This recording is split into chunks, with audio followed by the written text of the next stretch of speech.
It's Backstage Pass with Steve Ryan. And here's your host, Steve Ryan.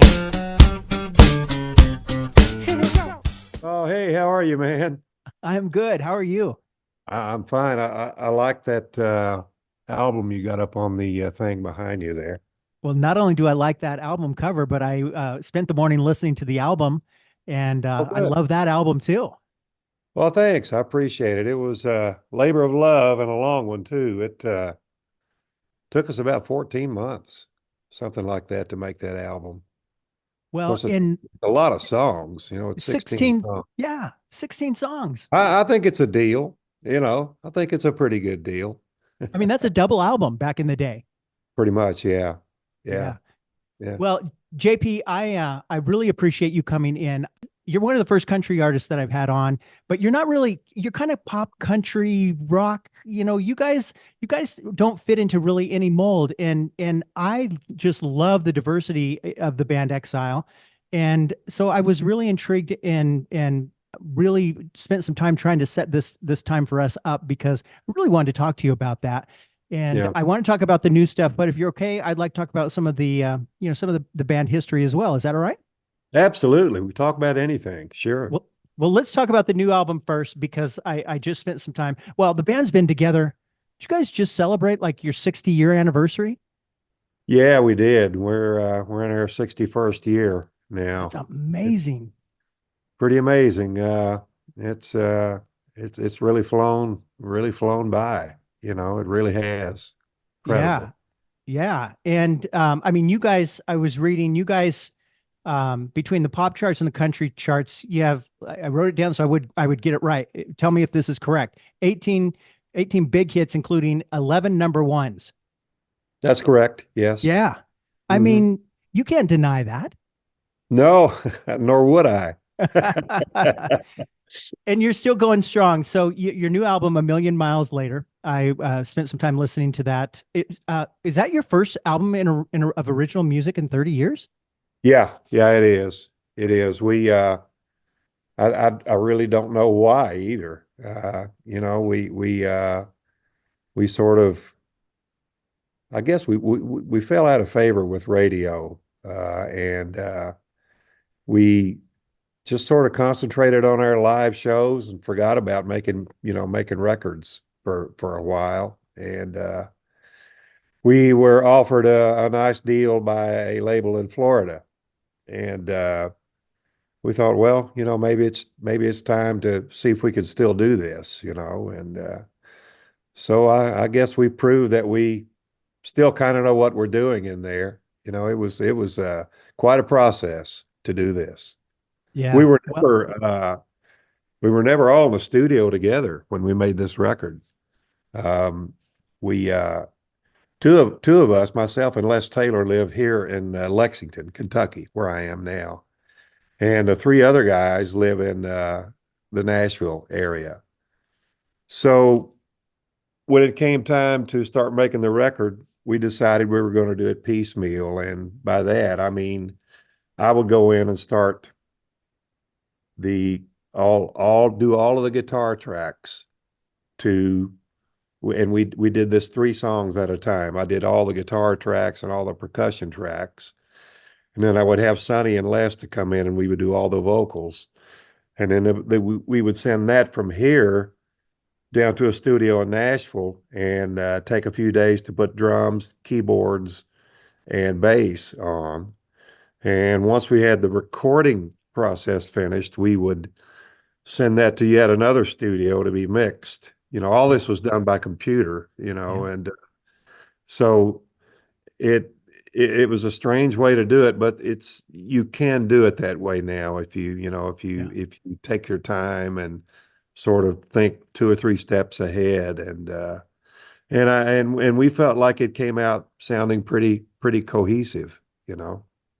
Yeah, I've talked to a lot of artists over the last 3 or 4 months who have stuff coming out now that they did just like that during COVID. And they Hmm. did all their stuff in their home studios and then sent it somewhere and it was all mixed together. Do you like that? Or would you rather be in the studio together with the guys? I think it's quicker this way. Um, they trust me to when I'm doing these guitar tracks to take into account their own particular sensibilities. And and we all know each other like the backs of our hands.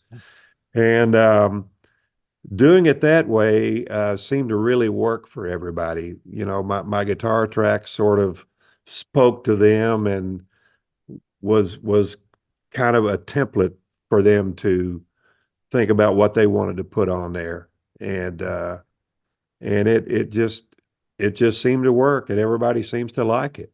I Yeah. think it saved us time. If we had been in the studio all together and try to do this from scratch, and everybody was trying to create something at the same time, it would just take a lot longer.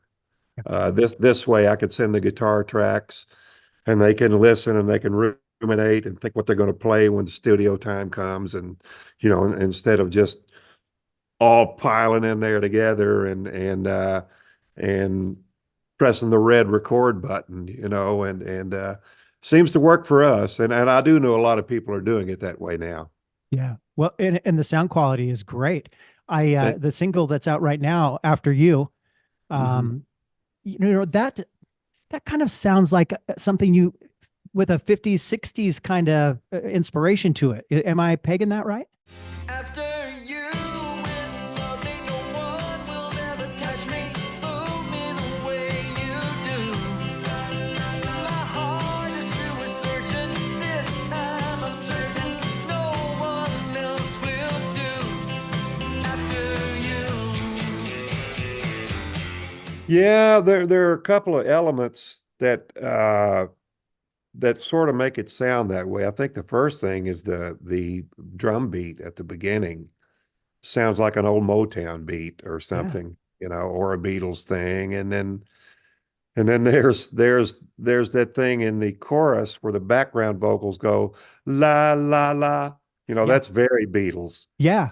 And and we're Beatles fans, and we're not ashamed to say that they will steal something from their music if it works for us. Yeah. Everybody steals. You just got to know good things to steal.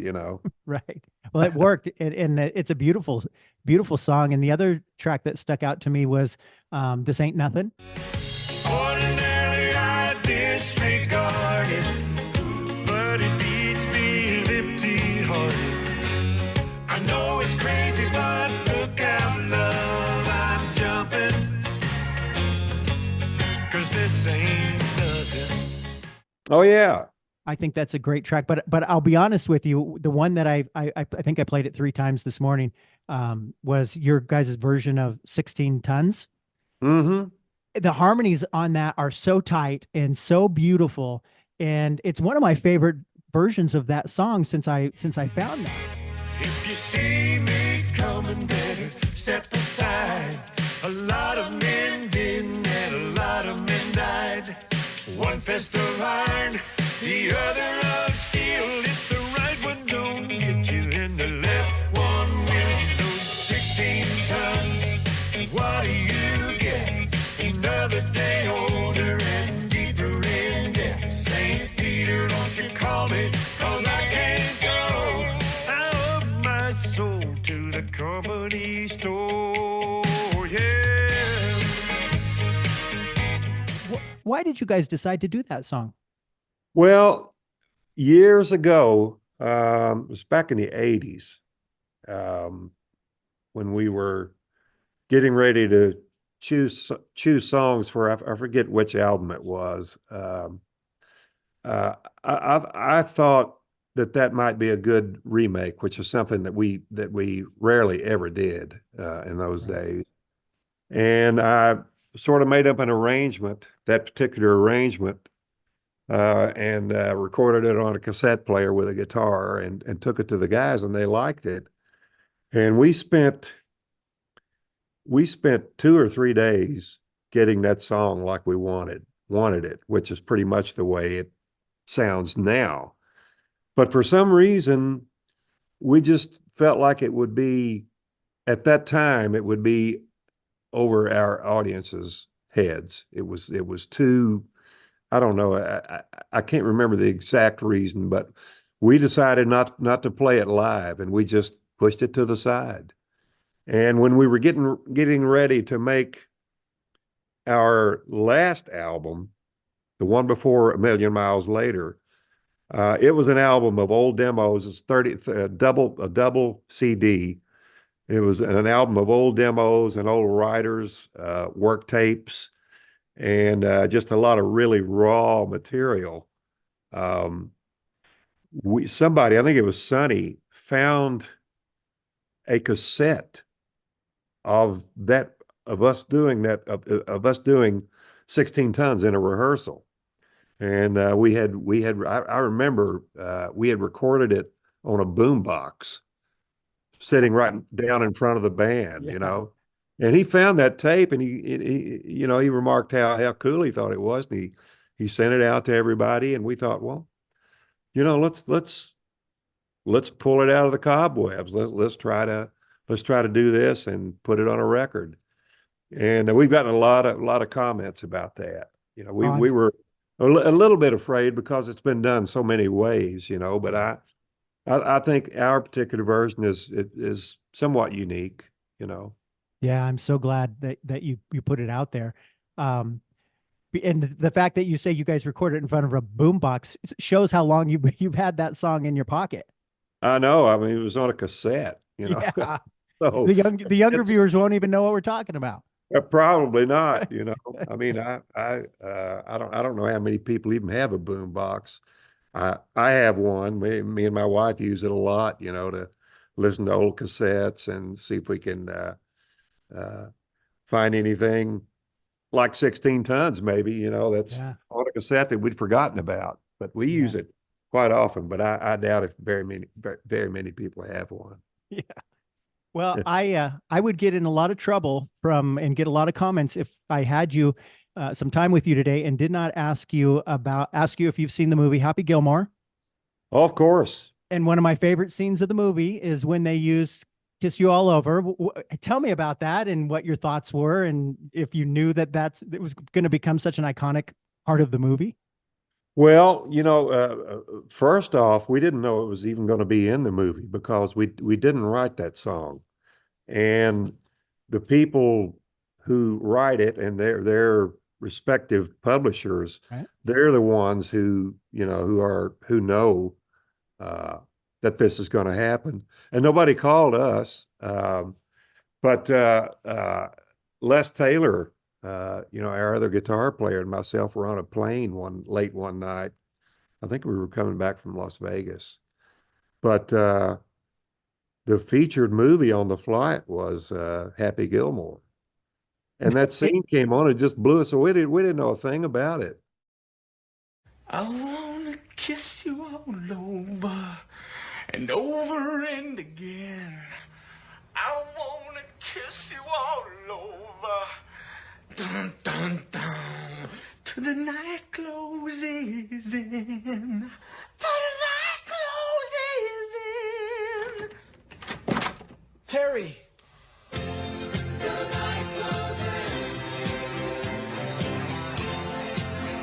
Are you kidding me? It just blew it. Yeah, we made an awful. We made an awful. Just we were noisy. Put it that way. Yeah. Everybody was asleep, and the flight attendants came over and shushed us, and but we did tell them what was going on. They found it pretty interesting. So, yeah, I mean, we've gotten a lot of miles out of that. We really have. Yeah, when new generations found the song. Yeah, we do get paid for it as artists. Over the years, it's been nice. But a lot of mileage there. I love that story that you came across it by accident and nobody told you. Yeah, exactly. That may be better than knowing and anticipating it while you're watching the movie, waiting for it to show up. Oh, it was a lot better. Absolutely.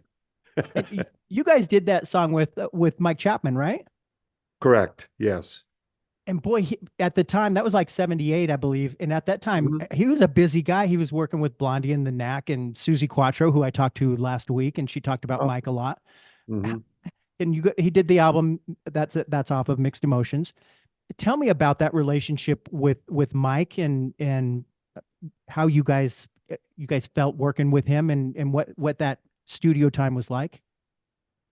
Well, we learned more from Mike about making records than anybody that we've ever, been around. He's an absolute genius in the studio, and he's a genius songwriter too.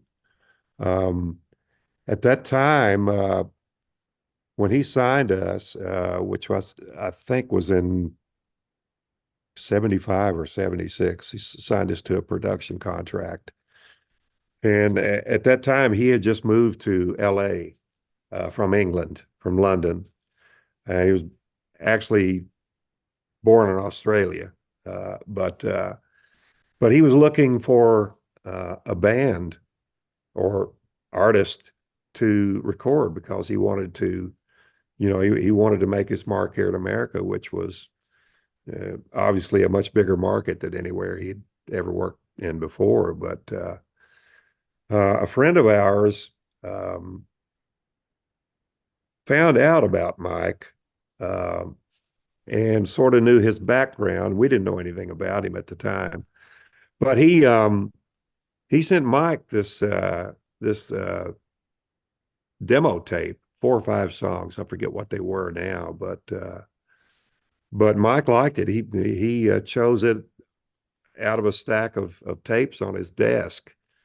And to kind of make a long story short, he got in touch with us, and we arranged for him to come out to see us playing at the opening of an apartment complex here in Lexington. Yeah. And he came out and he liked the way we were live, and so we signed a production contract with him, released a few records as singles before we made the Mixed Emotions album. Those records didn't really go anywhere, but when we made that album, actually, let me back up here. When we cut Kiss You All Over, we cut it here in Kentucky, the studio up in northern Kentucky, near Cincinnati. But we cut just the one song, and he took this song around to, made the rounds in LA record labels. And the one guy that had the most enthusiasm for the song was Mike Curb, who owned Curb Records, right, and who was also at the same time the lieutenant governor of California, believe it or not. But Mike Curb liked that song so much, he said, I don't have to hear the rest of the album. I know you haven't even started on the rest of the album. He said, I'll sign you to a 3-album deal right here and now. So we signed a 3-album deal with Curb Records with just Kiss You All Over.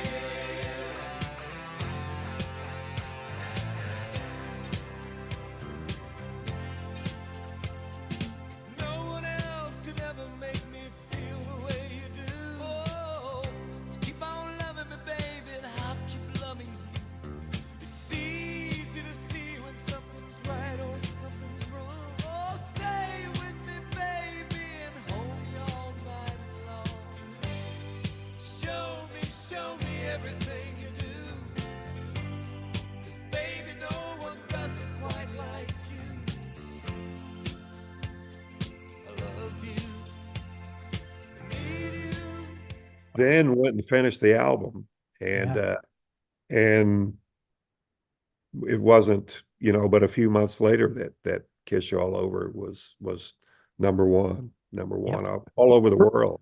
It was number one in the U.S. for a full month. Yeah, it sure was. Yeah, that's amazing. That was September of '78. Yeah, yeah.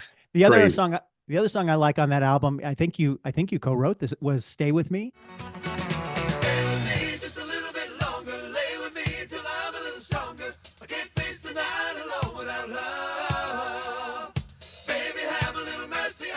Tell me, girl, you won't leave me lonely. Stay, let's talk a while about love.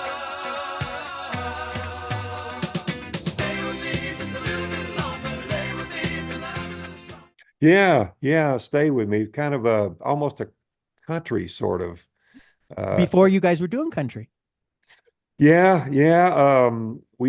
We did that on there, and it actually got cut by a few other country artists.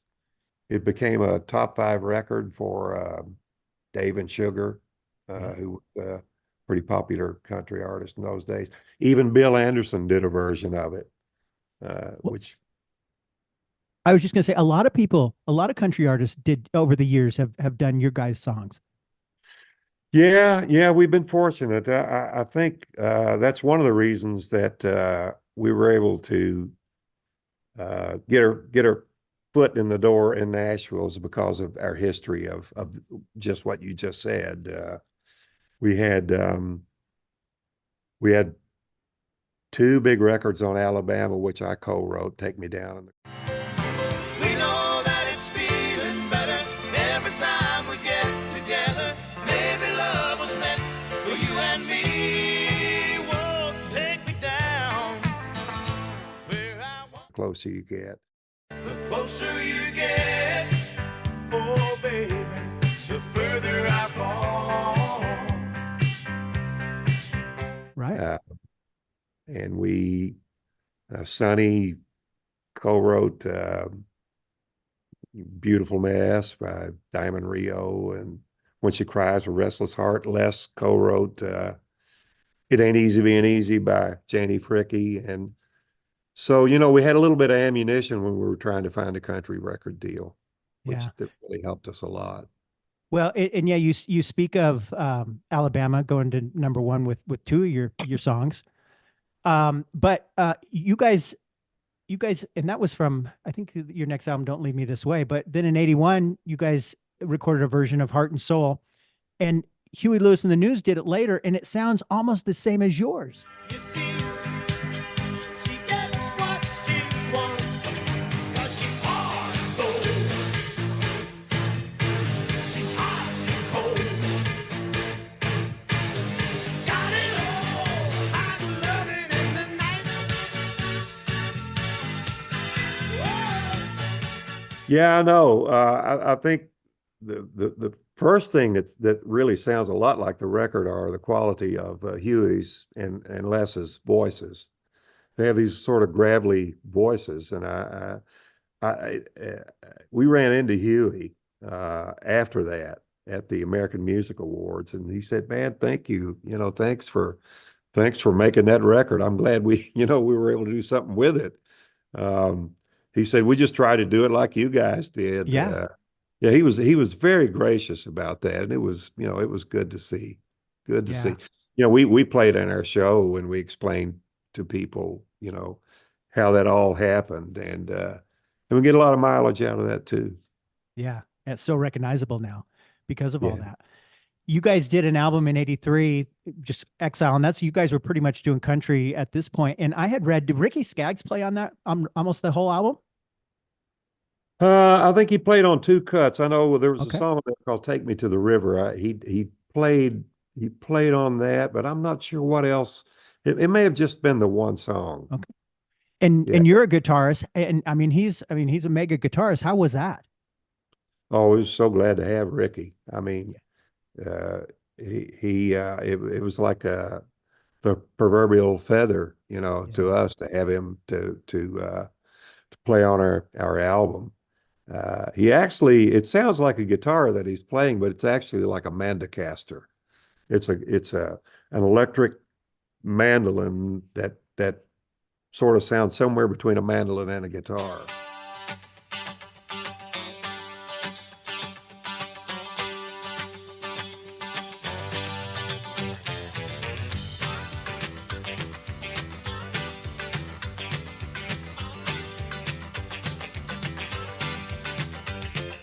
Take me to the river, set me on the sand. And he also played fiddle on the same track. Obviously not at the same time, but Right. we Right. have the technology. Well, and there were 2 #1 hits on that album, "Woke Up in Love." Am I still dreaming? Is it supposed to feel this way? Running around with a foolish grin painted all over my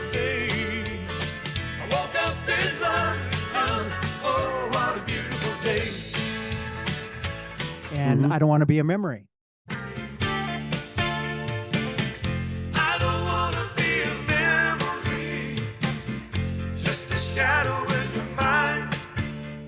Yeah. Yeah. When you guys took those and hit number one, because now you've been number one on the Hot 100 pop charts, and now you've had number ones on the country charts. How were you guys? Were you guys? Was that a plan, or did it just kind of fall into place like that? Man, it just kind of fell into place. It was so sweet to have another number one record, Woke Up in Love, off that album, because we hadn't had any success in quite a while. And the real kicker was that the follow-up, I Don't Want to Be a Memory, was also number one. So I thought, Yeah. well,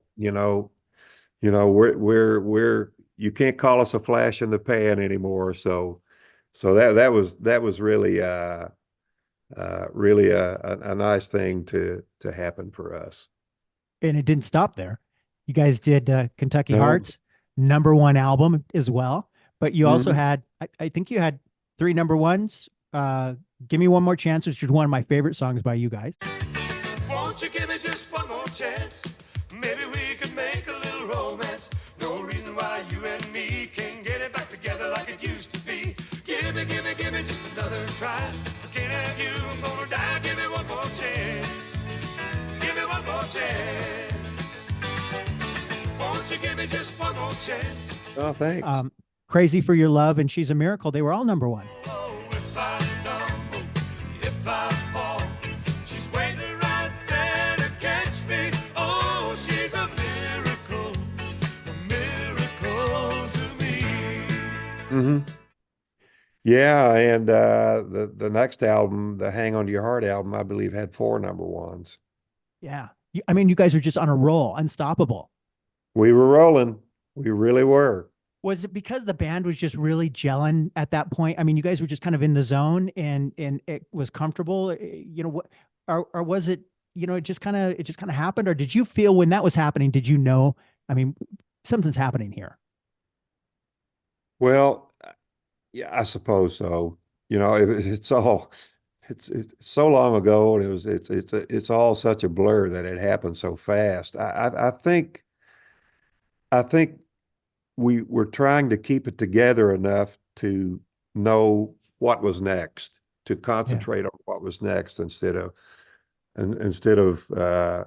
patting ourselves on the back so much at the time, but we did enjoy it, and we to this day we appreciate it, I think, more than we ever have. Yeah, and I hear that a lot where when you're in the moment, you're so busy and there's so much chaos going on that you don't have the opportunity at the time that it's happening to appreciate what's happening, and you reflect on it later and you appreciate it. But in the moment, there just wasn't that opportunity. Is that right? Yeah, I don't think if you're really serious about your career, I don't think you have time to celebrate a lot, you know. Yeah. Uh, you're only as good as your last record, and you got to do Yeah. everything you can, to surpass that with your next one. You got to write those songs and get in the studio and just really try to show growth. Well, and that's a lot of pressure, especially when you come off of a handful of number one hits, a number one album, and and now you're back in the studio. I mean, I can't imagine the pressure you guys felt. Yeah, there was pressure. Yeah, there definitely was. I mean, that first country album um, that we did. I mean, we had 2 or 3 years to write those songs, Yeah. and the second album we had just a matter of months, Yeah. and not that many months really, uh, to to write the songs for each subsequent album, and we were so busy on the road, doing the shows and doing all the television and things like you and I are doing right now. We were so busy with that it became a real chore to really get the songs and enough of what we felt were the right songs done for, for each ensuing album. So it was a different kind of life for us then.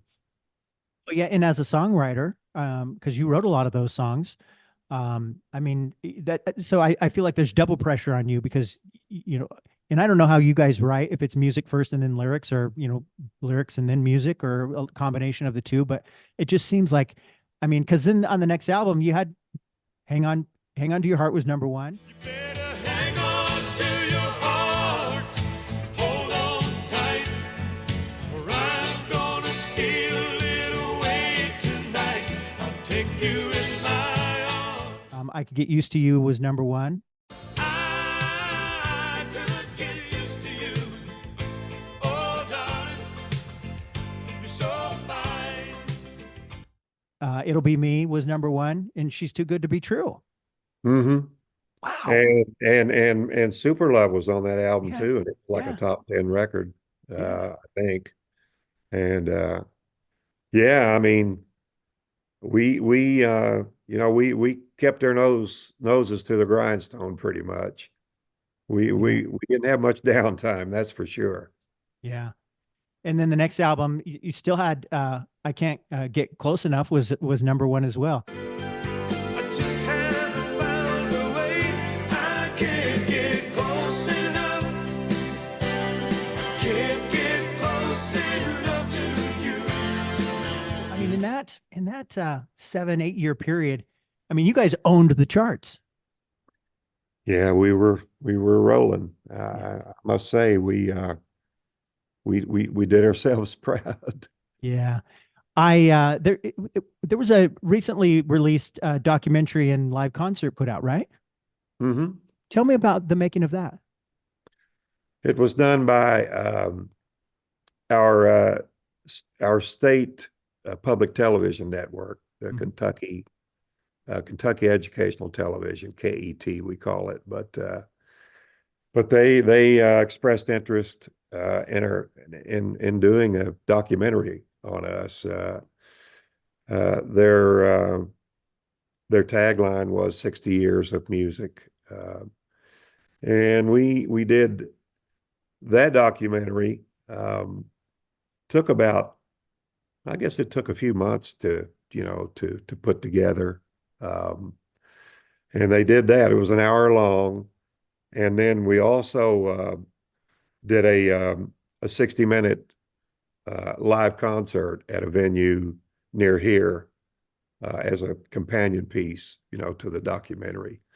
So it was a lot of work, and we were very flattered that they would want to do that.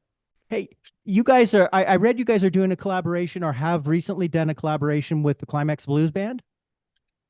Yeah, we met those guys on a cruise. I guess it was early last year, and we shared a venue with them on a couple of different nights doing our shows, and just really hit it off with them. And of course, we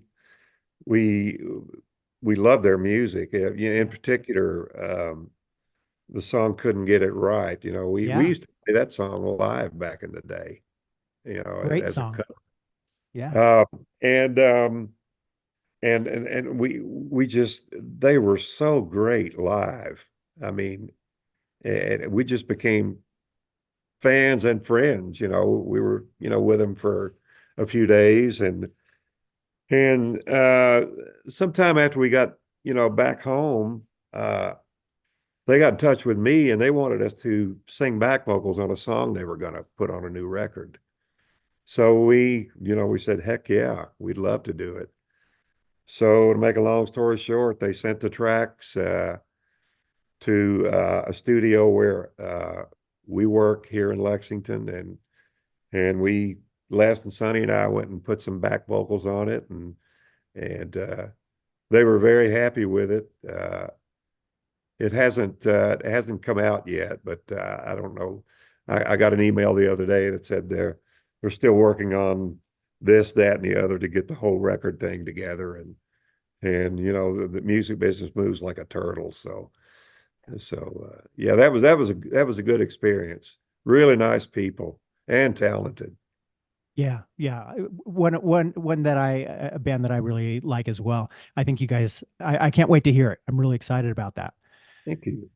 On the album cover behind me, for the new album is a tour bus. Are you guys, what are you doing on the road? What are the plans for the rest of the year? Anything we can look forward to?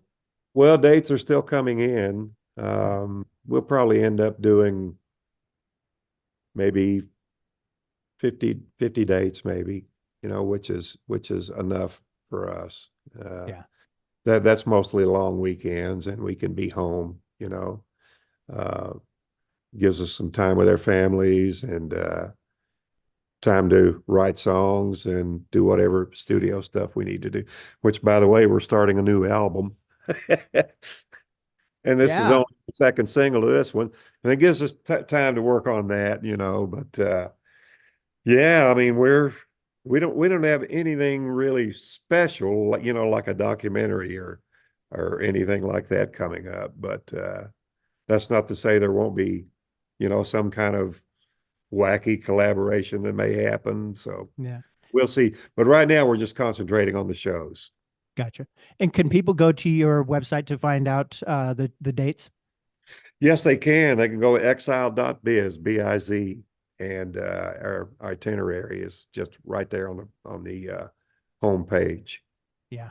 Well, Yeah. good. I hope people go to the website, check the dates, and if you're anywhere going anywhere near, go check out the show.